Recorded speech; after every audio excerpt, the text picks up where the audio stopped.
So mga par, good morning. So nagkabit tayo ng tawag nila dito, Marmox. Marmox tray. Yan para sa shower. Ako install tayo niyan. So susunod natin ay underfloor heater. Na-prep na natin yan. Nag-ride na natin lahat-lahat yan. So small bathroom. Underfloor heater naman tayo. Install tayo mga par ng underfloor heater.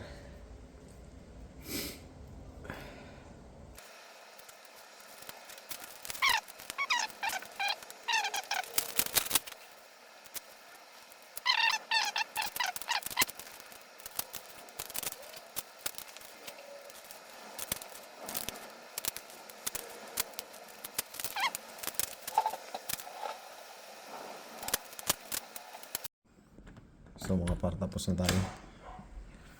Na-install na natin yung underfloor heater.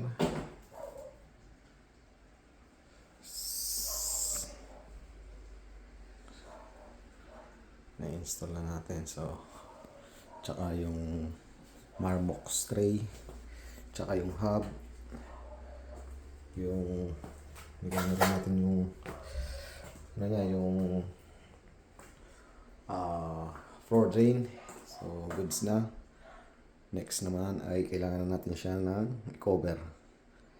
Lalagyan na siya natin ng leveling compound para matakloban na yung underfloor heater. So doon natin magtatapos ang ating trabaho. At sunod nito, papasok na yung mga magta-tiles. Sila na yung magta-tiles niyan. So goods. All goods in the hood. So mga par, ito na yung huli.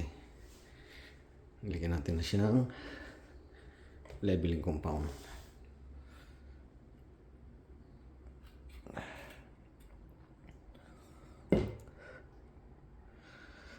Excuse me. Ang tawag dito ay self-leveling. Ibubuhos mo lang, siya na yung bahala magpantay ng kusa. So goods na yan.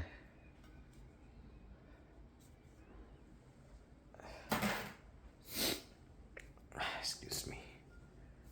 Umulan kasi nabasa tayo.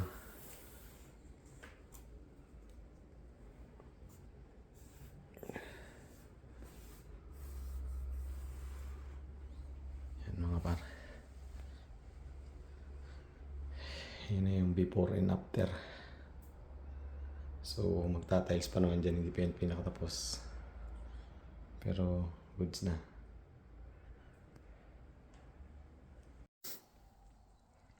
So mga par, yung kahapon nating kinabitan ng Marmox tray tsaka underfloor heater and nileveling compound natin ngayon, naka waterproof na siya. Yan, kaka-waterproof ko lang. Kaka-waterproof lang natin. First coat pa lang yan, then second coat tomorrow to secure the water is not leaking.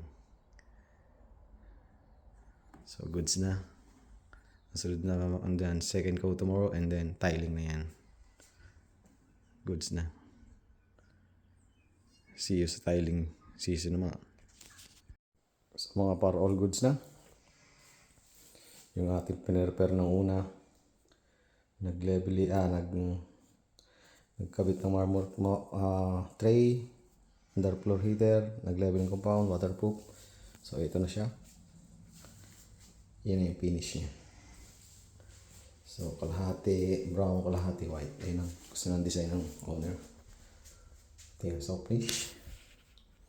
At yung hub. At yung floor drain. Goods na lahat.